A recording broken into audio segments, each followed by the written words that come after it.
ਸਤਿ ਸ਼੍ਰੀ ਅਕਾਲ ਜੀ। ਤੁਸੀਂ ਦੇਖ ਰਹੇ ਹੋ ਪੰਜਾਬ ਮਿਲ USA ਟੀਵੀ ਤੇ ਮੈਂ ਸੁਰਭੀ ਪ੍ਰੋਗਰਾਮ ਖਬਰਨਾਮਾ ਲੈ ਕੇ ਹਾਜ਼ਰ ਹੋ ਚੁੱਕੀ ਹਾਂ। ਜੀ ਹਾਂ, ਪ੍ਰੋਗਰਾਮ ਦੇ ਵਿੱਚ ਇਸ ਵੇਲੇ ਦੀ ਵੱਡੀ ਅਪਡੇਟ ਸਾਹਮਣੇ ਆ ਰਹੀ ਹੈ ਅਮਰੀਕਾ ਤੋਂ। ਅਮਰੀਕਾ ਦੇ ਵਿੱਚ ਲਗਾਤਾਰ ਹੀ ਬਦਲਾਅ ਹੋ ਰਹੇ ਨੇ, ਇਸ ਗੱਲ ਤੋਂ ਆਪਾਂ ਸਭ ਜਾਣੂ ਹਾਂ ਕਿਉਂਕਿ ਡੋਨਲਡ ਟਰੰਪ ਲਗਾਤਾਰ ਐਸੇ ਐਲਾਨ ਕਰਦੇ ਜਾ ਰਹੇ ਨੇ ਜੋ ਹਰ ਕਿਸੇ ਦੇ ਮਨ ਦੇ ਵਿੱਚ ਡਰ ਤੇ ਸਹਿਮ ਦਾ ਮਾਹੌਲ ਪੈਦਾ ਕਰ ਰਹੇ ਨੇ। ਪਹਿਲਾਂ ਤੇ ਡਰ ਦਾ ਸਹਿਮ ਦਾ ਮਾਹੌਲ ਜਿਹੜਾ ਸੀਗਾ ਸਿਰਫ ਗੈਰ ਕਾਨੂੰਨੀ ਪ੍ਰਵਾਸੀਆਂ ਤੱਕ ਸੀਗਾ, ਪਰ ਹੁਣ ਇਹ ਡਰ ਤੇ ਸਹਿਮ ਉਹਨਾਂ ਲੋਕਾਂ ਦੇ ਮਨ ਦੇ ਵਿੱਚ ਵੀ ਬਣ ਚੁੱਕੇ ਹੈ ਜੋ ਤੇ ਗ੍ਰੀਨ ਕਾਰਡ ਧਾਰਕ ਵੀ ਨੇ, ਜਿਨ੍ਹਾਂ ਕੋਲ H1B ਵੀਜ਼ਾ ਵੀ ਨੇ ਜਾਂ ਫਿਰ ਸਟੂਡੈਂਟ ਵੀਜ਼ਾ ਤੇ ਅਮਰੀਕਾ ਦੇ ਵਿੱਚ ਰਹਿ ਰਹੇ ਹਨ, ਕਿਉਂਕਿ ਉਹਨਾਂ ਨੂੰ ਨਹੀਂ ਪਤਾ ਕਿ ਕਿਸ ਵੇਲੇ ਡੋਨਲਡ ਟਰੰਪ ਆਪਣਾ ਅਗਲਾ ਫੈਸਲਾ ਲੈ ਲੈਣਗੇ ਜੋ ਕਿ ਉਹਨਾਂ ਦੇ ਉੱਤੇ ਵੀ ਭਾਰੀ ਪੈ ਸਕਦਾ ਹੈ। ਇਸ ਕਰਕੇ ਹਰ ਕਿਸੇ ਦੇ ਮਨ ਦੇ ਵਿੱਚ ਚਿੰਤਾ ਬਣੀ ਹੋਈ ਹੈ ਔਰ ਇਸ ਚਿੰਤਾ ਦੇ ਚੱਲਦੇ ਹੀ ਡੋਨਲਡ ਟਰੰਪ ਨੇ ਇੱਕ ਵਾਰ ਫਿਰ ਤੋਂ ਗੈਰ ਕਾਨੂੰਨੀ ਪ੍ਰਵਾਸੀਆਂ ਦੇ ਲਈ ਨਵਾਂ ਫਰਮਾਨ ਜਾਰੀ ਕਰ ਦਿੱਤਾ ਹੈ। ਔਰ ਇਸ ਫਰਮਾਨ ਤੋਂ ਪਹਿਲਾਂ ਡੋਨਲਡ ਟਰੰਪ ਟੈਰਿਫ ਨੂੰ ਲੈ ਕੇ ਆਪਣੇ ਨਵੇਂ ਐਲਾਨ ਕਰ ਰਹੇ ਸੀਗੇ। ਸੋ ਇੱਕ ਪਾਸੇ ਟੈਰਿਫ ਯੁੱਧ ਛਿੜਿਆ ਹੋਇਆ ਹੈ ਤੇ ਦੂਸਰੇ ਪਾਸੇ ਗੈਰ ਕਾਨੂੰਨੀ ਪ੍ਰਵਾਸੀਆਂ ਨੂੰ ਲੈ ਕੇ ਜੰਗ ਚੱਲ ਰਹੀ ਹੈ ਅਤੇ ਇਹਨਾਂ ਦੋਨਾਂ ਜੰਗਾਂ ਨੂੰ ਜੋ ਹੈਂਡਲ ਕਰ ਰਿਹਾ ਉਹ ਹੈ ਡੋਨਲਡ ਟਰੰਪ। ਸੋ ਡੋਨਲਡ ਟਰੰਪ ਇੱਕ ਪਾਸੇ ਟੈਰਿਫ ਤੇ ਵੀ ਪੂਰਾ ਧਿਆਨ ਦੇ ਰਹੇ ਨੇ, ਜਿੱਥੇ ਇਹ ਕਿਹਾ ਜਾਂਦਾ ਹੈ ਕਿ ਟੈਰਿਫ ਨੂੰ ਲੈ ਕੇ ਡੋਨਲਡ ਟਰੰਪ ਨੇ ਬਿਨਾਂ ਸੋਚੇ ਸਮਝੇ ਫੈਸਲੇ ਲਏ ਨੇ, ਜਿਸ ਵਿੱਚ ਉਹਨਾਂ ਨੇ ਇਹ ਨਹੀਂ ਸੋਚਿਆ ਕਿ ਇਸਦਾ ਕੀ ਨੁਕਸਾਨ ਤੇ ਫਾਇਦਾ ਹੋਏਗਾ। ਤੇ ਦੂਸਰੇ ਪਾਸੇ ਗੈਰ ਕਾਨੂੰਨੀ ਪ੍ਰਵਾਸੀ ਜਿਨ੍ਹਾਂ ਨੂੰ ਲੈ ਕੇ ਡੋਨਲਡ ਟਰੰਪ ਨੇ ਆਪਣੀ ਸਖਤੀ ਹੋਰ ਤੇਜ਼ ਕਰ ਦਿੱਤੀ ਹੈ। ਇਮੀਗ੍ਰੇਸ਼ਨ ਨਿਯਮ ਇੰਨੇ ਜ਼ਿਆਦਾ ਸਖਤ ਕਰ ਦਿੱਤੇ ਨੇ ਕਿ ਹੁਣ ਅਮਰੀਕਾ ਜਾਣ ਵੇਲੇ ਤੁਹਾਨੂੰ 100 ਵਾਰ ਸੋਚਣਾ ਪਏਗਾ ਕਿ ਤੁਸੀਂ ਉਹਨਾਂ ਚੀਜ਼ਾਂ ਤੇ ਖੜੇ ਉਤਰਦੇ ਹੋ ਕਿ ਨਹੀਂ ਜੋ ਅਮਰੀਕਾ ਦੇ ਨਿਯਮ ਕਹਿੰਦੇ ਨੇ। ਸੋ ਕੁਝ ਰੂਲਸ ਰੈਗੂਲੇਸ਼ਨ ਜਿਹੜੇ ਨੇ ਉਹ ਸਖਤ ਕਰ ਦਿੱਤੇ ਗਏ ਨੇ, ਜਿਨ੍ਹਾਂ ਦੇ ਵਿੱਚ ਤੁਹਾਨੂੰ ਲੰਘ ਕੇ ਜਾਣਾ ਪਏਗਾ। ਇੱਕ ਹਿਸਾਬ ਦੇ ਨਾਲ ਇੱਕ ਲੈਵਲ ਸੈੱਟ ਕਰ ਦਿੱਤੇ ਗਏ ਨੇ ਔਰ ਇਹਨਾਂ ਲੈਵਲਸ ਤੋਂ ਨਿਕਲਦੇ ਹੋਏ ਤੁਹਾਨੂੰ ਅਮਰੀਕਾ ਦਾ ਵੀਜ਼ਾ ਮਿਲ ਸਕਦਾ ਹੈ ਤੇ ਤੁਸੀਂ ਅਮਰੀਕਾ ਵਿੱਚ ਰਹਿ ਸਕਦੇ ਹੋ। ਸੋ ਅਮਰੀਕਾ ਦਾ ਵੀਜ਼ਾ ਹਾਸਲ ਕਰਨਾ, ਉੱਥੇ ਦੀ ਨਾਗਰਿਕਤਾ ਹਾਸਲ ਕਰਨਾ ਇਸ ਵੇਲੇ ਬਹੁਤ ਮੁਸ਼ਕਿਲ ਕੰਮ ਹੈ ਔਰ ਇਸੇ ਦੇ ਵਿੱਚ ਹੀ ਡੋਨਲਡ ਟਰੰਪ ਨੇ ਇੱਕ ਵਾਰ ਫਿਰ ਤੋਂ ਡੈਥ ਮਾਸਟਰ ਲਿਸਟ ਤਿਆਰ ਕੀਤੀ ਹੈ ਅਤੇ ਗੈਰ ਕਾਨੂੰਨੀ ਪ੍ਰਵਾਸੀਆਂ ਨੂੰ ਧਮਕੀ ਵੀ ਦੇ ਦਿੱਤੀ ਹੈ ਤੇ ਉਹਨਾਂ ਨੂੰ ਇਹ ਕਿਹਾ ਕਿ ਉਹ ਦੇਸ਼ ਛੱਡ ਦੇਣ, ਨਹੀਂ ਤਾਂ ਅਸੀਂ ਉਹਨਾਂ ਨੂੰ ਮਜਬੂਰ ਕਰ ਦੇਵਾਂਗੇ। ਇਸ ਤੋਂ ਇਲਾਵਾ ਪ੍ਰਵਾਸੀਆਂ ਨੂੰ ਸਜ਼ਾ ਦੇਣ ਦੀ ਗੱਲ ਵੀ ਉਹਨਾਂ ਨੇ ਕਹੀ ਹੈ ਕਿ ਗੈਰ ਕਾਨੂੰਨੀ ਪ੍ਰਵਾਸੀਆਂ ਨੂੰ ਸਜ਼ਾ ਵੀ ਮਿਲ ਸਕਦੀ ਹੈ। ਤੁਹਾਨੂੰ ਦੱਸਵਾਂ ਕਿ ਅਮਰੀਕਾ ਦੇ ਵਿੱਚ ਬਹੁਤ ਸਾਰੇ ਭਾਰਤੀ ਵਿਦਿਆਰਥੀਆਂ ਨੂੰ ਈਮੇਲਸ ਮਿਲ ਰਹੀਆਂ ਨੇ। ਇਸ ਤੋਂ ਪਹਿਲਾਂ ਵੀ ਬਹੁਤ ਸਾਰੇ ਵਿਦਿਆਰਥੀਆਂ ਨੂੰ ਈਮੇਲ ਮਿਲੀਆਂ ਸੀਗੀਆਂ। ਸਭ ਤੋਂ ਪਹਿਲਾਂ ਅਸੀਂ ਵਿਦਿਆਰਥੀਆਂ ਦੀ ਗੱਲ ਹੀ ਕਰਦੇ ਹਾਂ ਜੋ ਇਸ ਸਮੇਂ ਅਮਰੀਕਾ ਦੇ ਵਿੱਚ ਸਟੱਡੀ ਵੀਜ਼ਾ ਤੇ ਸਟੱਡੀ ਕਰ ਰਹੇ ਨੇ। ਸੋ ਇਹਨਾਂ ਵਿਦਿਆਰਥੀਆਂ ਦੇ ਮਨ ਦੇ ਵਿੱਚ ਬਹੁਤ ਜ਼ਿਆਦਾ ਚਿੰਤਾ ਬਣ ਚੁੱਕੀ ਹੈ ਕਿਉਂਕਿ ਇੱਕ ਬਹੁਤ ਵੱਡੀ ਮੁਸ਼ਕਿਲ ਇਹਨਾਂ ਦੇ ਲਈ ਖੜੀ ਹੋ ਸਕਦੀ ਹੈ। ਸੋ ਇਹਨਾਂ ਵਿਦਿਆਰਥੀਆਂ ਨੂੰ ਡੋਨਲਡ ਟਰੰਪ ਦੇ ਵੱਲੋਂ ਧਮਕੀ ਦੇ ਦਿੱਤੀ ਗਈ ਹੈ। ਇਸ ਤੋਂ ਪਹਿਲਾਂ 300 ਵਿਦਿਆਰਥੀਆਂ ਨੂੰ ਈਮੇਲਸ ਆਈਆਂ ਸੀ ਜਿਨ੍ਹਾਂ ਦੇ ਵੀਜ਼ੇ ਰੱਦ ਕਰ ਦਿੱਤੇ ਗਏ ਸੀ ਅਤੇ ਗਿਣਤੀ ਹੋਰ ਵੀ ਵਧੀ। ਇਸ ਤੋਂ ਬਾਅਦ ਹੋਰ ਵੀ ਬਹੁਤ ਸਾਰੇ ਵਿਦਿਆਰਥੀਆਂ ਨੂੰ ਈਮੇਲਸ ਆਈਆਂ ਨੇ, ਪਰ ਹੁਣ ਇਹ ਜਿਹੜਾ ਟਾਰਗੇਟ ਹੈ ਭਾਰਤੀ ਵਿਦਿਆਰਥੀਆਂ ਨੂੰ ਮੰਨਿਆ ਜਾ ਰਿਹਾ ਹੈ।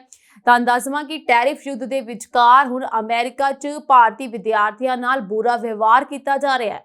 ਟਰੰਪ ਪ੍ਰਸ਼ਾਸਨ ਨੇ ਭਾਰਤੀ ਵਿਦਿਆਰਥੀਆਂ ਨੂੰ ਜਲਦੀ ਤੋਂ ਜਲਦੀ ਦੇਸ਼ ਛੱਡਣ ਦਾ ਹੁਕਮ ਜਾਰੀ ਕਰ ਦਿੱਤਾ ਹੈ। ਇਹਨਾਂ ਸੈਂਕੜੇ ਵਿਦਿਆਰਥੀਆਂ ਦੇ ਵੀਜ਼ੇ ਰੱਦ ਕਰ ਦਿੱਤੇ ਗਏ ਹਨ ਅਤੇ ਉਹਨਾਂ ਨੂੰ ਈਮੇਲ ਰਾਹੀਂ ਧਮਕੀ ਦਿੱਤੀ ਗਈ ਹੈ ਕਿ ਜਲਦੀ ਤੋਂ ਜਲਦੀ ਦੇਸ਼ ਛੱਡ ਕੇ ਭੱਜ ਜਾਣ। ਇਹ ਵੀ ਕਿਹਾ ਹੈ ਕਿ ਜੇ ਤੁਸੀਂ ਖੁਦ ਨਹੀਂ ਭੱਜੇ ਤਾਂ ਅਸੀਂ ਤੁਹਾਨੂੰ ਭਜਾ ਦੇਵਾਂਗੇ।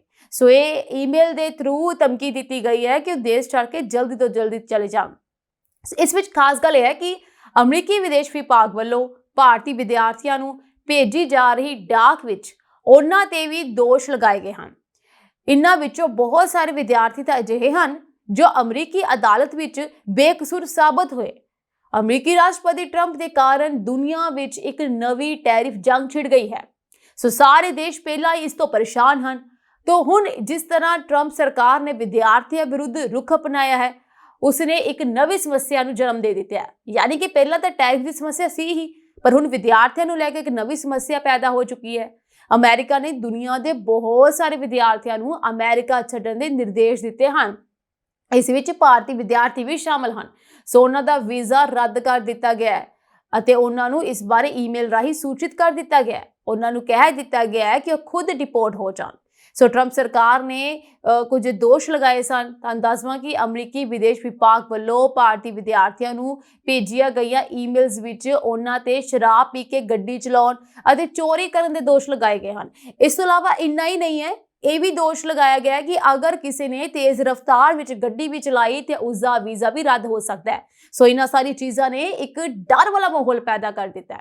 ਹਾਲਾਂਕਿ ਈਮੇਲ ਪ੍ਰਾਪਤ ਕਰਨ ਵਾਲੇ ਜ਼ਿਆਦਾਤਰ ਵਿਦਿਆਰਥੀਆਂ ਨੂੰ ਅਮਰੀਕੀ ਅਦਾਲਤ ਨੇ ਪਹਿਲਾਂ ਹੀ ਬਰੀ ਕਰ ਦਿੱਤਾ ਹੈ, ਪਰ ਇਸ ਦੇ ਬਾਵਜੂਦ ਵੀ ਇਹਨਾਂ ਨੂੰ ਈਮੇਲਸ ਆ ਰਹੀਆਂ ਨੇ ਤੇ ਧਮਕੀ ਦਿੱਤੀ ਜਾ ਰਹੀ ਹੈ।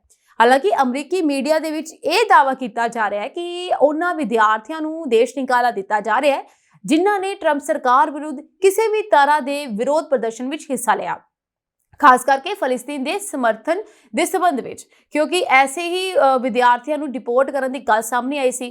ਪਰ ਹੁਣ ਇਹ ਵੀ ਕਿਹਾ ਜਾ ਰਿਹਾ ਕਿ ਹੋਰ ਵੀ ਬਹੁਤ ਸਾਰੇ ਦੋਸ਼ ਲਗਾਏ ਗਏ ਨੇ ਜਿਸ ਦੇ ਥਰੂ ਇਹਨਾਂ ਵਿਦਿਆਰਥੀਆਂ ਨੂੰ ਡਿਪੋਰਟ ਕੀਤਾ ਜਾਏਗਾ ਜਾਂ ਇਹਨਾਂ ਦੇ ਵੀਜ਼ੇ ਰੱਦ ਕਰ ਦਿੱਤੇ ਜਾਣਗੇ। ਸੋ ਅਮਰੀਕਾ ਨੇ ਹਾਲ ਹੀ ਦੇ ਵਿੱਚ ਵੀਜ਼ਾ ਲਈ ਇੱਕ ਨਵਾਂ ਨਿਯਮ ਬਣਾਇਆ ਸੀਗਾ ਅਤੇ ਇਸ ਨਿਯਮ ਦੇ ਤਹਿਤ ਇਹ ਗੱਲ ਕਹੀ ਗਈ ਸੀ ਕਿ ਉਹਨਾਂ ਵਿਦਿਆਰਥੀਆਂ ਦੇ ਵੀਜ਼ੇ ਰੱਦ ਕੀਤੇ ਜਾਣਗੇ ਜੋ ਕਿਸੇ ਦਾ ਸਮਰਥਨ ਕਰਦੇ ਹੋਏ ਸਾਡੇ ਖਿਲਾਫ ਯਾਨੀ ਅਮਰੀਕਾ ਦੇ ਖਿਲਾਫ ਵਿਰੋਧ ਕਰ ਰਹੇ ਨੇ, ਅਮਰੀਕਾ ਦੀ ਆਲੋਚਨਾ ਕਰ ਰਹੇ ਨੇ। ਅਮਰੀਕਾ ਦੇ ਵਿਦੇਸ਼ ਮੰਤਰੀ ਮਾਰਕੋ ਰੂਬੀਓ ਨੇ ਖੁਦ ਕਿਹਾ ਸੀ ਕਿ ਮਾਰਚ ਤੋਂ ਅਮਰੀਕਾ ਵਿੱਚ ਵੀਜ਼ਾ ਲਈ ਅਰਜ਼ੀ ਦੇਣ ਵਾਲਿਆਂ ਦੇ ਸੋਸ਼ਲ ਮੀਡੀਆ ਖਾਤਿਆਂ ਦੀ ਜਾਂਚ ਕੀਤੀ ਜਾਵੇਗੀ। ਇਹ ਨਵਾਂ ਨਿਯਮ ਬਣਾਇਆ ਗਿਆ ਸੀਗਾ ਅਤੇ ਇਸ ਸੋਸ਼ਲ ਮੀਡੀਆ ਦੇ ਥਰੂ ਉਹਨਾਂ ਅਰਜ਼ੀ ਦੇਣ ਵਾਲਿਆਂ ਦੀ ਪੂਰੀ ਜਾਂਚ ਪੜਤਾਲ ਕੀਤੀ ਜਾਏਗੀ। ਇਸ ਦਾ ਮਕਸਦ ਉਹਨਾਂ ਲੋਕਾਂ ਨੂੰ ਅਮਰੀਕਾ ਆਉਣ ਤੋਂ ਰੋਕਣਾ ਹੈ ਜਿਨ੍ਹਾਂ ਨੇ ਸੋਸ਼ਲ ਮੀਡੀਆ ਤੇ ਕਿਸੇ ਵੀ ਤਰ੍ਹਾਂ ਇਜ਼ਰਾਈਲ ਜਾਂ ਅਮਰੀਕਾ ਦੀ ਆਲੋਚਨਾ ਕੀਤੀ ਹੈ। ਇਸ ਤੋਂ ਇਲਾਵਾ ਰੂਬੀਓ ਨੇ ਅਮਰੀਕਾ ਵਿੱਚ ਪੜ੍ਹ ਰਹੇ ਵਿਦੇਸ਼ੀ ਵਿਦਿਆਰਥੀਆਂ ਦੇ ਸੋਸ਼ਲ ਮੀਡੀਆ ਖਾਤਿਆਂ ਤੇ ਨਜ਼ਰ ਰੱਖਣ ਲਈ ਵੀ ਕਿਹਾ ਸੀ।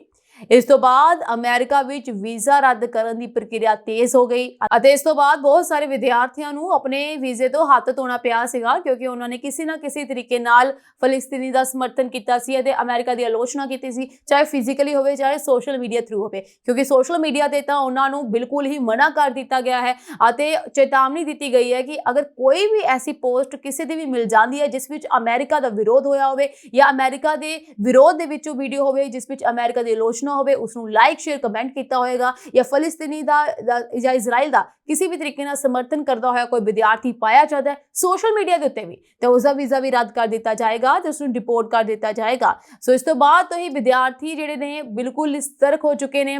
ਸੋ ਹੁਣ ਇੱਕ ਪਾਸੇ ਤਾਂ ਈਮੇਲਸ ਆ ਰਹੀਆਂ ਨੇ, ਇੱਕ ਪਾਸੇ ਵਿਦਿਆਰਥੀਆਂ ਦੇ ਮਨ ਦੇ ਵਿੱਚ ਡਰ ਵਾਲਾ ਮਾਹੌਲ ਪੈਦਾ ਕਰ ਦਿੱਤਾ ਗਿਆ, ਦੂਸਰੇ ਪਾਸੇ ਹੁਣ ਵਿਦਿਆਰਥੀ ਟਰੰਪ ਦਾ ਵਿਰੋਧ ਵੀ ਕਰਨਾ ਸ਼ੁਰੂ ਹੋ ਚੁੱਕੇ ਨੇ। ਲਾਜ਼ਮੀ ਹੈ ਕਿਉਂਕਿ ਬਹੁਤ ਸਾਰੇ ਵਿਦਿਆਰਥੀ ਐਸੇ ਵੀ ਨੇ ਜੋ ਬੇਕਸੂਰ ਵੀ ਸਾਬਤ ਹੋਏ ਨੇ, ਉਹਨਾਂ ਨੂੰ ਵੀ ਈਮੇਲਸ ਮਿਲੀਆਂ ਨੇ। ਉਹਨਾਂ ਵਿਦਿਆਰਥੀਆਂ ਦੀ ਹੁਣ ਬਹੁਤ ਸਾਰੀ ਸ਼ਿਕਾਇਤਾਂ ਟਰੰਪ ਦੇ ਕੋਲ ਨਾਲੋਂ ਹੈ ਕਿਉਂਕਿ ਟਰੰਪ ਨੇ ਐਸੇ ਫੈਸਲੇ ਲਏ ਨੇ ਜੋ ਬੱਚਿਆਂ ਦੇ ਭਵਿੱਖ ਨੂੰ ਖਤਰੇ ਵਿੱਚ ਪਾ ਸਕਦੇ ਨੇ, ਕਿਉਂਕਿ ਅਮਰੀਕਾ ਵਿੱਚ ਸਟੱਡੀ ਕਰਨਾ ਕੋਈ ਸੌਖਾ ਨਹੀਂ ਹੈ। ਇੱਥੋਂ ਕਿੰਨੇ ਜ਼ਿਆਦਾ ਪੈਸੇ ਖਰਚ ਕਰਕੇ ਬੱਚੇ ਅਮਰੀਕਾ ਵਿੱਚ ਆ ਕੇ ਸਟੱਡੀ ਕਰ ਰਹੇ ਨੇ ਤੇ ਡੋਨਾਲਡ ਟਰੰਪ ਦੇ ਵੱਲੋਂ ਕੁਝ ਹੀ ਮਿੰਟਾਂ ਸਕਿੰਟਾਂ ਵਿੱਚ ਇਹਨਾਂ ਦੇ ਵੀਜ਼ੇ ਰੱਦ ਕੀਤੇ ਜਾ ਰਹੇ ਨੇ। ਟਰੰਪ ਦੇ ਅਜੀਬੋ-ਗਰੀਬ ਫੈਸਲੇ ਦੇ ਕਾਰਨ ਹੁਣ ਅਮਰੀਕਾ ਵਿੱਚ ਪੜ੍ਹ ਰਹੇ ਵਿਦਿਆਰਥੀ ਉਲਝਣ ਵਿੱਚ ਪੈ ਚੁੱਕੇ ਨੇ। ਕੁਝ ਵਿਦਿਆਰਥੀ ਟਰੰਪ ਦੇ ਵਿਰੁੱਧ ਗੁੱਸਾ ਵੀ ਜ਼ਾਹਰ ਕਰ ਰਹੇ ਨੇ। ਉਹ ਕਹਿੰਦੇ ਹਨ ਕਿ ਵਿਦਿਆਰਥੀ ਲੱਖਾਂ ਰੁਪਏ ਖਰਚ ਕਰਕੇ ਇੱਥੇ ਡਿਗਰੀ ਪ੍ਰਾਪਤ ਕਰਨ ਲਈ ਆਉਂਦੇ ਹਨ ਅਤੇ ਅਮਰੀਕੀ ਸਰਕਾਰ ਉਹਨਾਂ ਨੂੰ ਕਈ ਤਰ੍ਹਾਂ ਦੇ ਆਦੇਸ਼ ਦੇ ਕੇ ਡਿਗਰੀ ਪੂਰੀ ਕਰਨ ਤੋਂ ਰੋਕ ਰਹੀ ਹੈ ਕਿ ਕਿਸੇ ਤਰੀਕੇ ਵੀ ਇਹਨਾਂ ਬੱਚਿਆਂ ਨੂੰ ਡਿਗਰੀ ਨਾ ਮਿਲ ਸਕੇ। ਇਸ ਕਰਕੇ ਇੱਕ ਉਲਝਣਾਂ ਪੈਦਾ ਕੀਤੀਆਂ ਜਾ ਰਹੀਆਂ ਨੇ, ਰੁਕਾਵਟਾਂ ਪੈਦਾ ਕੀਤੀਆਂ ਜਾ ਰਹੀਆਂ ਨੇ ਜਿਸ ਵਿੱਚੋਂ ਵਿਦਿਆਰਥੀ ਨੂੰ ਲੰਘਣਾ ਪੈ ਰਿਹਾ ਔਰ ਇਸ ਮੁਸ਼ਕਿਲ ਘੜੀ ਦੇ ਵਿੱਚ ਵਿਦਿਆਰਥੀਆਂ ਦੀ ਸੋਚਣ ਸਮਝਣ ਦੀ ਜਿਹੜੀ ਸਮਰੱਥਾ ਉਹ ਵੀ ਖਤਮ ਹੋ ਰਹੀ ਹੈ ਕਿਉਂਕਿ ਵਿਦਿਆਰਥੀਆਂ ਦੇ ਮਨ ਦੇ ਵਿੱਚ ਤਾਂ ਇਸ ਸਮੇਂ ਚਿੰਤਾ ਬਣੀ ਹੋਈ ਹੈ ਅਤੇ ਮੀਡੀਆ ਰਿਪੋਰਟਾਂ ਦੇ ਅਨੁਸਾਰ ਜ਼ਿਆਦਾਤਰ ਵਿਦਿਆਰਥੀਆਂ ਦੇ ਮਨ ਵਿੱਚ ਇਹ ਸਵਾਲ ਹੁੰਦਾ ਹੈ ਕਿ ਜੇਕਰ ਉਹ ਡਿਗਰੀ ਪ੍ਰੋਗਰਾਮ ਨੂੰ ਵਿਚਕਾਰ ਛੱਡ ਦਿੰਦੇ ਹਨ ਤਾਂ ਉਹ ਆਪਣੀ ਪੜ੍ਹਾਈ ਕਿਵੇਂ ਪੂਰੀ ਕਰਨਗੇ। ਇਸ ਬਾਰੇ ਅਮਰੀਕੀ ਸਰਕਾਰ ਨੇ ਕਦੀ ਵੀ ਨਹੀਂ ਸੋਚਿਆ। ਸੋ ਇਸ ਤੋਂ ਇਲਾਵਾ ਅਮਰੀਕਾ 'ਚ ਟਰੰਪ ਪ੍ਰਸ਼ਾਸਨ ਨੇ ਗੈਰ ਕਾਨੂੰਨੀ ਪ੍ਰਵਾਸੀਆਂ ਨੂੰ ਖੁਦ ਦੇਸ਼ ਛੱਡਣ ਲਈ ਮਜਬੂਰ ਕਰਨ ਲਈ ਇੱਕ ਨਵੀਂ ਯੋਜਨਾ ਬਣਾਈ ਹੈ। ਪਹਿਲੀ ਯੋਜਨਾ ਤਾਂ ਵਿਦਿਆਰਥੀਆਂ ਲਈ ਸੀ ਜਿਸ ਵਿੱਚ ਵਿਦਿਆਰਥੀਆਂ ਨੂੰ ਈਮੇਲਸ ਭੇਜੀਆਂ ਜਾ ਰਹੀਆਂ ਸੀ। ਹੁਣ ਮੈਂ ਗੱਲ ਕਰ ਰਹੀ ਹਾਂ ਗੈਰ ਕਾਨੂੰਨੀ ਪ੍ਰਵਾਸੀਆਂ ਦੀ, ਕਿਉਂਕਿ ਗੈਰ ਕਾਨੂੰਨੀ ਪ੍ਰਵਾਸੀਆਂ ਨੂੰ ਲੈ ਕੇ ਡੋਨਾਲਡ ਟਰੰਪ ਦੀ ਸਖਤੀ ਦਿਨੋਂ ਦਿਨ ਵੱਧਦੀ ਜਾ ਰਹੀ ਹੈ। ਉਹ ਹਰ ਤਰੀਕੇ ਦਾ ਪੈਂਤੜਾ ਅਪਣਾ ਰਹੇ ਨੇ ਜਿਸ ਨੂੰ ਲੈ ਕੇ ਉਹਨਾਂ ਨੇ ਗੈਰ ਕਾਨੂੰਨੀ ਪ੍ਰਵਾਸੀਆਂ ਵਿਰੁੱਧ ਇੱਕ ਨਵੀਂ ਜੰਗ ਛੇੜੀ ਹੋਈ ਹੈ। ਇਸ ਜੰਗ ਦੇ ਵਿੱਚ ਗੈਰ ਕਾਨੂੰਨੀ ਪ੍ਰਵਾਸੀ ਲਗਾਤਾਰ ਆਪਣੀ ਲੜਾਈ ਲੜ ਰਹੇ ਨੇ ਔਰ ਤੁਹਾਨੂੰ ਦੱਸ ਦਵਾਂ ਕਿ ਹੁਣ ਗੈਰ ਕਾਨੂੰਨੀ ਪ੍ਰਵਾਸੀਆਂ ਨੂੰ ਖੁਦ ਦੇਸ਼ ਛੱਡਣ ਦੀ ਧਮਕੀ ਦਿੱਤੀ ਗਈ ਸੀਗੀ। ਪਹਿਲਾਂ ਵੀ ਕਿਹਾ ਗਿਆ ਸੀ ਪਰ ਹੁਣ ਮਜਬੂਰ ਕਰਨ ਵਾਲੀ ਗੱਲ ਹੋ ਚੁੱਕੀ ਹੈ ਕਿ ਐਸੀ ਚੀਜ਼ ਜਾਂ ਫਿਰ ਐਸਾ ਤਰੀਕਾ ਅਪਣਾਇਆ ਜਾਏਗਾ ਡੋਨਾਲਡ ਟਰੰਪ ਵੱਲੋਂ ਕਿ ਖੁਦ ਹੀ ਮਜਬੂਰ ਹੋ ਕੇ ਇਹ ਜੋ ਗੈਰ ਕਾਨੂੰਨੀ ਪ੍ਰਵਾਸੀ ਲੋਕ ਨੇ ਦੇਸ਼ ਛੱਡ ਕੇ ਚਲੇ ਜਾਣਗੇ। ਤੁਹਾਨੂੰ ਦੱਸਵਾਂ ਇਸ ਦੇ ਲਈ ਡੋਨਾਲਡ ਟਰੰਪ ਨੇ ਇੱਕ ਨਵੀਂ ਯੋਜਨਾ ਬਣਾਈ ਹੈ। ਇਸ ਯੋਜਨਾ ਦੇ ਤਹਿਤ ਅਜਿਹੇ ਲੋਕਾਂ ਨੂੰ ਸਮਾਜਿਕ ਸੁਰੱਖਿਆ ਪ੍ਰਸ਼ਾਸਨ ਦੀ ਡੈਥ ਮਾਸਟਰ ਸੂਚੀ ਵਿੱਚ ਸ਼ਾਮਲ ਕੀਤਾ ਜਾਵੇਗਾ ਜਿਸ ਵਿੱਚ ਆਮ ਤੌਰ ਤੇ ਮ੍ਰਿਤਕ ਵਿਅਕਤੀਆਂ ਦੇ ਨਾਮ ਹੁੰਦੇ ਹਨ। ਸੋ ਇਹ ਇਨ੍ਹਾਂ ਪ੍ਰਵਾਸੀਆਂ ਦੇ ਸਮਾਜਿਕ ਸੁਰੱਖਿਆ ਨੰਬਰ ਯਾਨੀ ਕਿ SSN ਨੂੰ ਅਯੋਗ ਕਰ ਦੇਵੇਗਾ ਅਤੇ ਉਹਨਾਂ ਨੂੰ ਸਰਕਾਰੀ ਲਾਭਾਂ ਅਤੇ ਵਿੱਤੀ ਸੇਵਾਵਾਂ ਤੋਂ ਵਾਂਝਾ ਕਰ ਦੇਵੇਗਾ। ਸੋ ਅਗਰ ਇਹ ਸਭ ਚੀਜ਼ਾਂ ਇਹਨਾਂ ਲੋਕਾਂ ਨੂੰ ਨਹੀਂ ਮਿਲਣਗੀਆਂ ਤੇ ਇਹ ਹਰ ਚੀਜ਼ ਤੋਂ ਵਾਂਝੇ ਰਹਿ ਜਾਣਗੇ ਜਿਸ ਕਾਰਨ ਇਹਨਾਂ ਦਾ ਅਮਰੀਕਾ ਵਿੱਚ ਰਹਿਣਾ ਔਖਾ ਹੋ ਜਾਏਗਾ। ਇਹ ਜਾਣਕਾਰੀ ਇੱਕ ਪ੍ਰਸ਼ਾਸਨਿਕ ਅਧਿਕਾਰੀ ਨੇ ਦਿੱਤੀ ਹੈ ਜਿਸਨੇ ਆਪਣਾ ਨਾਮ ਗੁਪਤ ਰੱਖਣ ਦੀ ਸ਼ਰਤ ਤੇ ਰਾਈਟਰਸ ਨੂੰ ਇਸ ਬਾਰੇ ਦੱਸਿਆ। ਇਹ ਯੋਜਨਾ ਉਹਨਾਂ ਪ੍ਰਵਾਸੀਆਂ ਤੇ ਲਾਗੂ ਹੋਵੇਗੀ ਜਿਨ੍ਹਾਂ ਨੂੰ ਬਾਈਡਨ ਪ੍ਰਸ਼ਾਸਨ ਦੇ ਅਧੀਨ ਅਮਰੀਕਾ ਵਿੱਚ ਕਾਨੂੰਨੀ ਤੌਰ ਤੇ ਅਸਥਾਈ ਦਰਜਾ ਦਿੱਤਾ ਗਿਆ ਸੀ, ਪਰ ਹੁਣ ਉਹਨਾਂ ਦਾ ਇਹ ਦਰਜਾ ਰੱਦ ਕਰ ਦਿੱਤਾ ਗਿਆ ਹੈ। ਅਮਰੀਕਾ ਦੇ ਵਿੱਚ ਟੈਕਸ ਅਦਾ ਕਰਨ ਅਤੇ ਸਰਕਾਰੀ ਸੇਵਾਵਾਂ ਪ੍ਰਾਪਤ ਕਰਨ ਲਈ ਸਮਾਜਿਕ ਸੁਰੱਖਿਆ ਨੰਬਰ ਦੀ ਲੋੜ ਹੁੰਦੀ ਹੈ। ਇਸ ਤੋਂ ਬਿਨਾਂ ਕੋਈ ਵਿਅਕਤੀ ਬੈਂਕ ਖਾਤਾ ਨਹੀਂ ਖੋਲ ਸਕਦਾ। ਪਰ ਇਹ ਸਮਾਜਿਕ ਨੰਬਰ ਜੋ ਹੈ ਉਹ ਕਿਵੇਂ ਮਿਲੇਗਾ, ਜਦਕਿ ਡੋਨਾਲਡ ਟਰੰਪ ਵੱਲੋਂ ਤਾਂ ਇਸ ਨੂੰ ਰੱਦ ਕਰ ਦਿੱਤਾ ਗਿਆ ਹੈ। ਯਾਨੀ ਕਿ ਇਹ ਲੋਕ ਜੋ ਨੇ ਜਿਨ੍ਹਾਂ ਦੀ ਸੂਚੀ ਤਿਆਰ ਕੀਤੀ ਗਈ ਹੈ ਇਸ ਨੰਬਰ ਨੂੰ ਨਹੀਂ ਹਾਸਲ ਕਰ ਸਕਦੇ। ਇਸ ਨੰਬਰ ਤੋਂ ਬਿਨਾਂ ਫਿਰ ਉਹ ਬੈਂਕ ਖਾਤਾ ਵੀ ਨਹੀਂ ਖੋਲ ਸਕਦੇ, ਕ੍ਰੈਡਿਟ ਕਾਰਡ ਪ੍ਰਾਪਤ ਨਹੀਂ ਕਰ ਸਕਦੇ ਜਾਂ ਹੋਰ ਬਹੁਤ ਸਾਰੇ ਇੰਪੋਰਟੈਂਟ ਵਿੱਤੀ ਕੰਮ ਯਾਨੀ ਕਿ ਇੰਪੋਰਟੈਂਟ ਕੰਮ ਜੋ ਨੇ ਉਹ ਨਹੀਂ ਕਰ ਸਕਦੇ।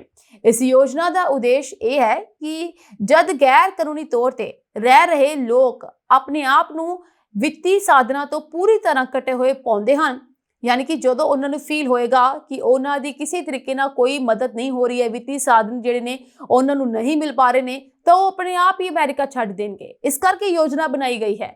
ਨਿਊਯਾਰਕ ਟਾਈਮਜ਼ ਦੀ ਇੱਕ ਰਿਪੋਰਟ ਦੇ ਅਨੁਸਾਰ ਇਹ ਯੋਜਨਾ ਟਰੰਪ ਪ੍ਰਸ਼ਾਸਨ ਦਾ ਸੰਵੇਦਨਸ਼ੀਲ ਡਾਟਾ ਦੀ ਵਰਤੋਂ ਨੂੰ ਹੋਰ ਵਧਾਉਣ ਲਈ ਇੱਕ ਹੋਰ ਕਦਮ ਹੈ। ਇਸ ਤੋਂ ਇਲਾਵਾ 6300 ਅਪਰਾਧੀ ਜਾਂ ਸ਼ੱਕੀ ਅੱਤਵਾਦੀ ਪਹਿਲਾਂ ਹੀ ਸੂਚੀ ਵਿੱਚ ਹਨ। ਦ ਨਿਊਯਾਰਕ ਟਾਈਮਜ਼ ਨੇ ਦਸਤਾਵੇਜ਼ਾਂ ਦਾ ਹਵਾਲਾ ਦਿੰਦੇ ਹੋਏ ਰਿਪੋਰਟ ਦਿੱਤੀ ਹੈ ਕਿ ਹੁਣ ਤੱਕ 6300 ਤੋਂ ਵੱਧ ਲੋਕਾਂ ਨੂੰ ਅਪਰਾਧੀ ਹੋਣ ਜਾਂ ਅੱਤਵਾਦੀ ਗਤੀਵਿਧੀਆਂ ਨਾਲ ਜੁੜੇ ਹੋਣ ਦੇ ਸ਼ੱਕ ਵਿੱਚ ਡੈਥ ਮਾਸਟਰ ਲਿਸਟ ਵਿੱਚ ਸ਼ਾਮਲ ਕੀਤਾ ਗਿਆ ਹੈ। ਸੋ ਟਰੰਪ ਪ੍ਰਸ਼ਾਸਨ ਦਾ ਮੰਨਣਾ ਹੈ ਕਿ ਜੇਕਰ ਅਮਰੀਕਾ ਵਿੱਚ ਰਹਿਣ ਦਾ ਕੋਈ ਆਰਥਿਕ ਜਾਂ ਕਾਨੂੰਨੀ ਲਾਭ ਨਹੀਂ ਹੈ ਤਾਂ ਲੋਕ ਆਪਣੇ ਆਪ ਵਾਪਸ ਆ ਜਾਣਗੇ। ਰਾਸ਼ਟਰਪਤੀ ਟਰੰਪ ਦੇ ਸਹਾਇਕ ਪ੍ਰੈਸ ਸਕੱਤਰ ਲਿਜ਼ ਹਿਊਸਟਨ ਨੇ ਵੀ ਕਿਹਾ ਹੈ ਕਿ ਰਾਸ਼ਟਰਪਤੀ ਟਰੰਪ ਨੇ ਵਾਅਦਾ ਕੀਤਾ ਸੀ ਕਿ ਗੈਰ ਕਾਨੂੰਨੀ ਪ੍ਰਵਾਸੀਆਂ ਵਿਰੁੱਧ ਸਖਤ ਕਾਰਵਾਈ ਕੀਤੀ ਜਾਵੇਗੀ ਅਤੇ ਉਹ ਆਪਣੇ ਇਸ ਵਾਅਦੇ ਨੂੰ ਪੂਰਾ ਕਰ ਰਹੇ ਨੇ, ਜਿਸ ਦੇ ਤਹਿਤ ਇਹ ਯੋਜਨਾ ਤਿਆਰ ਕੀਤੀ ਗਈ ਹੈ। ਉਹਨਾਂ ਨੇ ਕਿਹਾ ਕਿ ਇਹ ਯੋਜਨਾ ਉਸ ਦਿਸ਼ਾ ਵਿੱਚ ਇੱਕ ਕਦਮ ਹੈ।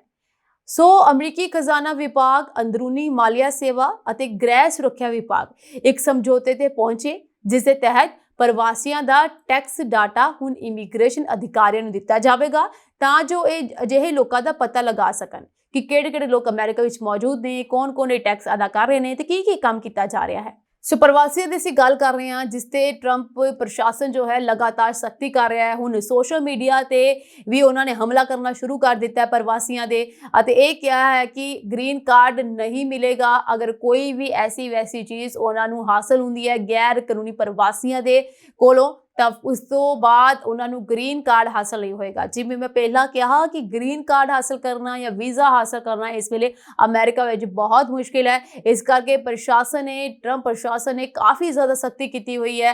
ਹੁਣ ਤੁਹਾਡੀ ਜਾਂਚ ਪੜਤਾਲ ਹਰ ਇੱਕ ਲੈਵਲ ਤੇ ਹੁੰਦੀ ਹੈ, ਇਸ ਨੂੰ ਹੋਰ ਵੀ ਜ਼ਿਆਦਾ ਵਧਾ ਦਿੱਤਾ ਗਿਆ। ਸੋ ਇਹ ਪ੍ਰਕਿਰਿਆ ਇੰਨੀ ਜ਼ਿਆਦਾ ਲੰਬੀ ਹੋ ਚੁੱਕੀ ਹੈ, ਯਾਨੀ ਕਿ ਇਸਦਾ ਵਕਤ ਜ਼ਿਆਦਾ ਵੱਧ ਚੁੱਕਿਆ ਹੈ, ਕਿਉਂਕਿ ਹਰ ਕਿਸੇ ਦੀ ਜਾਂਚ ਪੜਤਾਲ ਕਰਕੇ ਉਸ ਨੂੰ ਵੀਜ਼ਾ ਜਾਰੀ ਕਰਨਾ ਇੱਕ ਬਹੁਤ ਹੀ ਮੁਸ਼ਕਿਲ ਕੰਮ ਬਣ ਜਾਂਦਾ ਹੈ, ਜਾਂ ਫਿਰ ਕਹਾਂ ਕਿ ਇਹ ਬਹੁਤ ਜ਼ਿਆਦਾ ਸਮਾਂ ਲੈਣ ਵਾਲਾ ਕੰਮ ਬਣ ਜਾਂਦਾ ਹੈ। ਔਰ ਹਰ ਇੱਕ ਜੋ ਵੀ ਅਰਜ਼ੀ ਦਿੰਦੇ ਨੇ ਆਪਣੀ ਗ੍ਰੀਨ ਕਾਰਡ ਨੂੰ ਲੈ ਕੇ, ਹੁਣ ਉਸ ਦੀ ਚੰਗੀ ਤਰੀਕੇ ਨਾਲ ਜਾਂਚ ਪੜਤਾਲ ਕੀਤੀ ਜਾਏਗੀ ਕਿ ਉਹ ਅਮਰੀਕਾ ਵਿੱਚ ਰਹਿਣ ਦੇ ਯੋਗ ਵੀ ਹੈ ਕਿ ਨਹੀਂ ਹੈ, ਕਿ ਉਹ ਅਮਰੀਕਾ ਦਾ ਕੋਈ ਵਿਰੋਧੀ ਤਾਂ ਨਹੀਂ ਹੈ। ਇਸ ਕਰਕੇ ਅਮਰੀਕਾ ਦੇ ਵਿੱਚ ਹੁਣ ਉਹ ਲੋਕ ਤਾਂ ਬਿਲਕੁਲ ਵੀ ਨਹੀਂ ਜਾ ਸਕਦੇ ਜੋ ਅਮਰੀਕਾ ਦੇ ਖਿਲਾਫ ਕਿਸੇ ਛੜਯੰਤਰ ਨੂੰ ਰਚ ਰਹੇ ਨੇ ਜਾਂ ਫਿਰ ਅਮਰੀਕਾ ਦੇ ਵਿੱਚ ਕਿਸੇ ਐਸੀ ਗਤੀਵਿਧੀ ਨੂੰ ਕਰਨਾ ਚਾਹੁੰਦੇ ਨੇ ਜੋ ਅਮਰੀਕਾ ਦੇ ਵਿਰੋਧ ਦੇ ਵਿੱਚ ਹੋਵੇ ਜਾਂ ਖਿਲਾਫ ਹੋਵੇ, ਕਿਉਂਕਿ ਐਸੇ ਲੋਕਾਂ ਨੂੰ ਹੁਣ ਅਮਰੀਕਾ ਦੇ ਵਿੱਚ ਐਂਟਰੀ ਨਹੀਂ ਮਿਲ ਸਕਦੀ ਹੈ। ਫਿਲਹਾਲ ਤਾਂ ਜੋ ਲੋਕ ਨੋਰਮਲ ਲੋਕ ਨੇ ਜੋ ਆਮ ਤੌਰ ਤੇ ਅਮਰੀਕਾ ਜਾਂਦੇ ਨੇ ਉਹਨਾਂ ਲਈ ਵੀ ਅਮਰੀਕਾ ਜਾਣਾ ਬਹੁਤ ਮੁਸ਼ਕਿਲ ਹੈ। ਸੋ ਪ੍ਰਵਾਸੀਆਂ ਤੇ ਨਕੇਲ ਕੱਸਣ ਲਈ ਪੂਰਾ ਜ਼ੋਰ ਲਗਾ ਰਹੀ ਹੈ ਟਰੰਪ ਪ੍ਰਸ਼ਾਸਨ ਔਰ ਅਮਰੀਕੀ ਸਰਕਾਰ ਨੇ ਇਸ ਦੇ ਨਾਲ ਇੱਕ ਹੋਰ ਫਰਮਾਨ ਜਾਰੀ ਕਰ ਦਿੱਤਾ ਹੈ। ਇਸ ਫਰਮਾਨ ਨੂੰ ਜਾਰੀ ਕਰਦੇ ਹੋਏ ਪ੍ਰਵਾਸੀਆਂ ਦੇ ਸੋਸ਼ਲ ਮੀਡੀਆ ਅਕਾਊਂਟਸ ਦੀ ਜਾਂਚ ਸਖਤ ਕਰ ਦਿੱਤੀ ਗਈ ਹੈ। ਜਿਵੇਂ ਮੈਂ ਤੁਹਾਨੂੰ ਪਹਿਲਾਂ ਹੀ ਕਿਹਾ, ਸੋ ਡੋਨਾਲਡ ਟਰੰਪ ਅਮਰੀਕਾ ਦੇ ਰਾਸ਼ਟਰਪਤੀ ਵਜੋਂ ਦੂਜੇ ਕਾਰਜਕਾਲ ਲਈ ਅਹੁਦਾ ਸੰਭਾਲਣ ਤੋਂ ਬਾਅਦ ਤੋਂ ਵੱਡੇ ਫੈਸਲੇ ਲੈ ਰਹੇ ਨੇ ਤੇ ਉਹ ਇਹ ਵੀ ਦੇਖ ਰਹੇ ਹਨ ਕਿ ਕੀ ਸੰਯੁਕਤ ਰਾਜ ਅਮਰੀਕਾ 'ਚ ਰਹਿ ਰਹੇ ਜੋ ਵਿਦੇਸ਼ੀ ਨੇ ਉਹਨਾਂ ਦੇ ਦੇਸ਼ ਲਈ ਕਿਤੇ ਕੋਈ ਖਤਰਾ ਤਾਂ ਪੈਦਾ ਨਹੀਂ ਕਰ ਰਹੇ। ਅਗਰ ਐਸਾ ਉਹਨਾਂ ਨੂੰ ਲੱਗਦਾ ਹੈ ਤਾਂ ਉਸ ਨੂੰ ਤੁਰੰਤ ਡਿਪੋਰਟ ਕਰ ਦਿੱਤਾ ਜਾਏਗਾ ਤੇ ਕਦੇ ਵੀ ਉਸ ਨੂੰ ਵੀਜ਼ਾ ਨਹੀਂ ਮਿਲੇਗਾ। ਇਸ ਤਹਿਤ ਹੁਣ ਅਮਰੀਕੀ ਵੀਜ਼ਾ, ਗ੍ਰੀਨ ਕਾਰਡ ਜਾਂ ਨਾਗਰਿਕਤਾ ਲਈ ਅਪਲਾਈ ਕਰਨ ਵਾਲੇ ਹਰੇਕ ਵਿਅਕਤੀ ਨੂੰ ਆਪਣੇ ਸੋਸ਼ਲ ਮੀਡੀਆ ਅਕਾਊਂਟਸ ਦੇ ਵੇਰਵੇ ਉੱਥੋਂ ਦੇ ਅਧਿਕਾਰੀਆਂ ਨਾਲ ਸਾਂਝੇ ਕਰਨੇ ਪੈਣਗੇ। ਇਸ ਤੋਂ ਪਹਿਲਾਂ ਸੋਸ਼ਲ ਮੀਡੀਆ ਅਕਾਊਂਟਸ ਉਹਨਾਂ ਵਿਦਿਆਰਥੀਆਂ ਦੇ ਚੈੱਕ ਹੋ ਰਹੇ ਸੀ ਜੋ ਵੱਡੀ ਯੂਨੀਵਰਸਿਟੀਆਂ ਵਿੱਚ ਪੜ੍ਹਦੇ ਸੀ। ਸੋ ਪਹਿਲਾਂ ਇਹ ਸੋਸ਼ਲ ਮੀਡੀਆ ਅਕਾਊਂਟਸ ਵਿਦਿਆਰਥੀਆਂ ਦੇ ਚੈੱਕ ਕੀਤੇ ਜਾ ਰਹੇ ਸੀ, ਪਰ ਹੁਣ ਇਹ ਹਰ ਕਿਸੇ ਦੇ ਚੈੱਕ ਹੋਣਗੇ। ਯਾਨੀ ਕਿ ਨਾਗਰਿਕਤਾ ਲਈ, ਗ੍ਰੀਨ ਕਾਰਡ ਲਈ ਜਾਂ ਵੀਜ਼ਾ ਲਈ ਅਪਲਾਈ ਕਰਨ ਵਾਲੇ ਹਰ ਇੱਕ ਵਿਅਕਤੀ ਦੇ ਸੋਸ਼ਲ ਮੀਡੀਆ ਅਕਾਊਂਟਸ ਚੈੱਕ ਹੋਣਗੇ, ਜੋ ਕਿ ਅਧਿਕਾਰੀਆਂ ਨਾਲ ਸਾਂਝੇ ਕਰਨੇ ਪੈਣਗੇ ਲੋਕਾਂ ਨੂੰ। ਸੋ ਮੰਨਿਆ ਜਾ ਰਿਹਾ ਹੈ ਕਿ ਇਸ ਦਾ ਐਲਾਨ ਪਹਿਲਾਂ ਅਮਰੀਕੀ ਹੋਮਲੈਂਡ ਸਿਕਿਉਰਿਟੀ ਵੱਲੋਂ ਕੀਤਾ ਗਿਆ ਸੀ ਤੇ ਹੁਣ ਪ੍ਰਵਾਸੀਆਂ ਤੇ ਸਖਤ ਨਿਯਮ ਲਾਗੂ ਕਰ ਰਹੀ ਅਮਰੀਕੀ ਸਰਕਾਰ ਨੇ ਇਹ ਐਲਾਨ ਕੀਤਾ ਹੈ। ਸੋ ਅਮਰੀਕੀ ਅਧਿਕਾਰੀਆਂ ਨੇ ਖੁਲਾਸਾ ਕੀਤਾ ਹੈ ਕਿ ਜੇਕਰ ਉਹਨਾਂ ਨੇ ਸੋਸ਼ਲ ਮੀਡੀਆ ਤੇ ਦੇਸ਼ ਵਿਰੋਧੀ ਪੋਸਟਾਂ ਸਾਂਝੀਆਂ ਕੀਤੀਆਂ ਹੋਈਆਂ ਜਾਂ ਫਿਰ ਉਹਨਾਂ ਨੂੰ ਐਸੀਆਂ ਪੋਸਟਾਂ ਮਿਲੀਆਂ ਤਾਂ ਉਹਨਾਂ ਨੂੰ ਵੀਜ਼ਾ ਜਾਂ ਗ੍ਰੀਨ ਕਾਰਡ ਨਹੀਂ ਦਿੱਤਾ ਜਾਏਗਾ। ਅਮਰੀਕੀ ਨਾਗਰਿਕਤਾ ਅਤੇ ਇਮੀਗ੍ਰੇਸ਼ਨ ਡਿਪਾਰਟਮੈਂਟ ਨੇ ਸਪਸ਼ਟ ਕੀਤਾ ਹੈ ਕਿ ਉਹ ਵਿਦਿਆਰਥੀ ਵੀਜ਼ਾ ਤੋਂ ਲੈ ਕੇ ਗ੍ਰੀਨ ਕਾਰਡ ਤੱਕ ਸਾਰਿਆਂ ਦੇ ਸੋਸ਼ਲ ਅਕਾਊਂਟਸ ਦੀ ਨਿਗਰਾਨੀ ਕਰ ਰਹੀ ਹੈ। ਇਹ ਐਲਾਨ ਟਰੰਪ ਪ੍ਰਸ਼ਾਸਨ ਵੱਲੋਂ ਵਿਵਾਦਪੂਰਨ ਤੌਰ ਤੇ ਸੰਯੁਕਤ ਰਾਜ ਅਮਰੀਕਾ 'ਚ ਵਿਦਿਆਰਥੀਆਂ ਦੇ ਵੀਜ਼ੇ ਰੱਦ ਕਰਨ ਤੋਂ ਬਾਅਦ ਆਇਆ।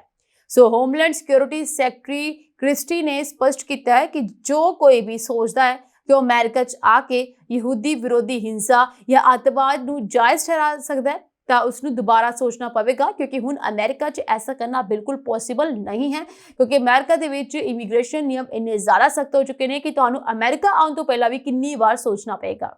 ਅਸੀਂ ਗੱਲ ਕਰ ਰਹੇ ਜੀ ਗੈਰ ਕਾਨੂੰਨੀ ਪ੍ਰਵਾਸੀਆਂ ਦੀ। ਇੱਕ ਪਾਸੇ ਤਾਂ ਡੋਨਾਲਡ ਟਰੰਪ ਨੇ ਗੈਰ ਕਾਨੂੰਨੀ ਪ੍ਰਵਾਸੀਆਂ ਨੂੰ ਲੈ ਕੇ ਕਾਫੀ ਜ਼ਿਆਦਾ ਸਖਤੀ ਕੀਤੀ ਹੋਈ ਹੈ ਔਰ ਇਸ ਸਖਤੀ ਦੇ ਵਿੱਚ ਗੈਰ ਕਾਨੂੰਨੀ ਪ੍ਰਵਾਸੀਆਂ ਦਾ ਅਮਰੀਕਾ ਵਿੱਚ ਰਹਿਣਾ ਮੁਸ਼ਕਿਲ ਹੁੰਦਾ ਜਾ ਰਿਹਾ ਹੈ। ਦੂਸਰੇ ਪਾਸੇ ਡੋਨਾਲਡ ਟਰੰਪ ਨੂੰ ਗੈਰ ਕਾਨੂੰਨੀ ਪ੍ਰਵਾਸੀਆਂ ਖਿਲਾਫ ਸਖਤੀ ਕਰਨ ਦੇ ਵਿੱਚ ਇੱਕ ਵੱਡਾ ਝਟਕਾ ਵੀ ਲੱਗ ਰਿਹਾ ਹੈ।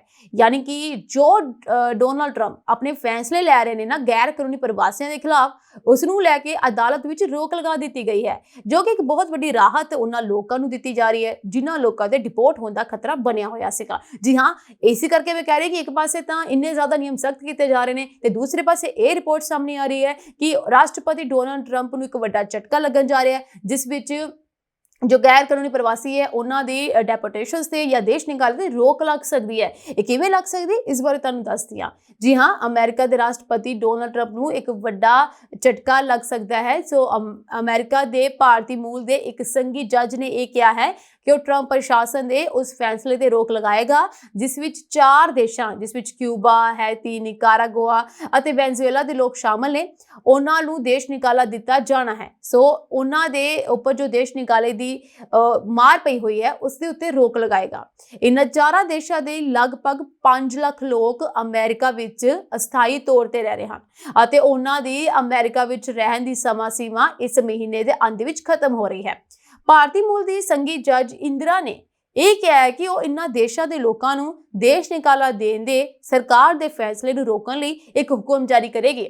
ਦਰਅਸਲ ਅਮਰੀਕੀ ਸਰਕਾਰ ਦਾ ਇੱਕ ਕਾਨੂੰਨੀ ਪ੍ਰੋਗਰਾਮ ਹੈ ਜਿਸ ਦੇ ਤਹਿਤ 4 ਦੇਸ਼ਾਂ, ਜਿਸ ਵਿੱਚ ਕਿਊਬਾ, ਹੈਤੀ, ਨਿਕਾਰਾਗੁਆ ਅਤੇ ਵੈਨਜ਼ੂਏਲਾ ਸ਼ਾਮਲ ਨੇ, ਉਹਨਾਂ ਦੇ ਲੋਕ ਕਾਨੂੰਨੀ ਤੌਰ ਤੇ 2 ਸਾਲਾਂ ਲਈ ਅਮਰੀਕਾ ਵਿੱਚ ਰਹਿ ਸਕਦੇ ਹਨ ਅਤੇ ਕੰਮ ਕਰ ਸਕਦੇ ਹਨ।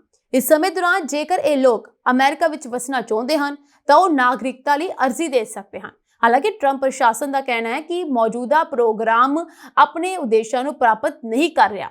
ਇਸ ਦੇ ਨਾਲ ਹੀ ਉਸ ਨੂੰ 24 ਅਪ੍ਰੈਲ ਨੂੰ ਇਸ ਪ੍ਰੋਗਰਾਮ ਨੂੰ ਖਤਮ ਕਰਨ ਅਤੇ ਇਸ ਦੇ ਤਹਿਤ ਅਮਰੀਕਾ ਵਿੱਚ ਰਹਿ ਰਹੇ ਲਗਭਗ 5 ਲੱਖ ਲੋਕਾਂ ਨੂੰ ਦੇਸ਼ ਨਿਕਾਲਾ ਦੇਣ ਦਾ ਐਲਾਨ ਕੀਤਾ ਹੈ। ਹੁਣ ਇਸ ਤੇ ਸੁਣਵਾਈ ਦੌਰਾਨ ਸੰਘੀ ਜੱਜ ਇੰਦਰਾ ਨੇ ਕਿਹਾ ਹੈ ਕਿ ਸਰਕਾਰ ਨੂੰ ਇਸ ਪ੍ਰੋਗਰਾਮ ਨੂੰ ਖਤਮ ਕਰਨ ਲਈ ਇੱਕ ਤਰਕਸੰਗਤ ਫੈਸਲਾ ਲੈਣਾ ਹੋਵੇਗਾ। ਉਹਨਾਂ ਨੇ ਇਹ ਵੀ ਕਿਹਾ ਕਿ ਸਰਕਾਰ ਵੱਲੋਂ ਇਸ ਵੇਲੇ ਪੇਸ਼ ਕੀਤੀ ਜਾ ਰਹੀ ਦਲੀਲ ਕਾਨੂੰਨ ਦੀ ਗਲਤ ਵਿਆਖਿਆ ਤੇ ਆਧਾਰਿਤ ਹੈ। ਗੌਰਤਲਬ ਹੈ ਕਿ ਟਰੰਪ ਪ੍ਰਸ਼ਾਸਨ ਵੱਡੇ ਪੱਧਰ ਤੇ ਅਮਰੀਕਾ ਤੋਂ ਗੈਰ ਕਾਨੂੰਨੀ ਪ੍ਰਵਾਸੀਆਂ ਨੂੰ ਦੇਸ਼ ਨਿਕਾਲਾ ਦੇ ਰਿਹਾ ਹੈ। ਇਸ ਦੇ ਨਾਲ ਹੀ ਗੈਰ ਕਾਨੂੰਨੀ ਪ੍ਰਵਾਸੀਆਂ ਨੂੰ ਅਮਰੀਕਾ ਵਿੱਚ ਦਾਖਲ ਹੋਣ ਤੋਂ ਰੋਕਣ ਲਈ ਸਰਹੱਦੀ ਸੁਰੱਖਿਆ ਵੀ ਸਖਤ ਕੀਤੀ ਜਾ ਰਹੀ ਹੈ ਤਾਂ ਕਿ ਐਸਾ ਕੋਈ ਰਸਤਾ ਨਾ ਹੋਵੇ ਜਿਸ ਦੇ ਥਰੂ ਕੋਈ ਵੀ ਜੋ ਪ੍ਰਵਾਸੀ ਹੈ ਗੈਰ ਕਾਨੂੰਨੀ ਤਰੀਕੇ ਨਾਲ ਅਮਰੀਕਾ ਵਿੱਚ ਪਹੁੰਚ ਸਕੇ। ਸੋ ਹੁਣ ਗੱਲ ਕਰਦੇ ਹਾਂ ਜੀ ਆਧਾਰ ਕਾਰਡ ਦੀ। ਅਸੀਂ ਅਕਸਰ ਜਿੱਥੇ ਵੀ ਜਾਈਏ ਸਾਨੂੰ ਆਧਾਰ ਕਾਰਡ ਦੀ ਜ਼ਰੂਰਤ ਪੈਂਦੀ ਹੈ ਕਿਉਂਕਿ ਸਾਡੀ ਪਹਿਚਾਣ ਪੱਤਰ ਹੈ, ਇੱਕ ਆਇਡੈਂਟੀਟੀ ਹੈ ਜੋ ਕਿ ਕਿਸੇ ਨੂੰ ਇਹ ਦੱਸਦਾ ਕਿ ਅਸੀਂ ਕਿੱਥੋਂ ਦੇ ਰਹਿਣ ਵਾਲੇ ਹਾਂ ਤੇ ਸਾਡਾ ਨਾਮ ਕੀ ਹੈ, ਅਸੀਂ ਕੀ ਬਿਲੋਂਗ ਕਰਦੇ ਹਾਂ।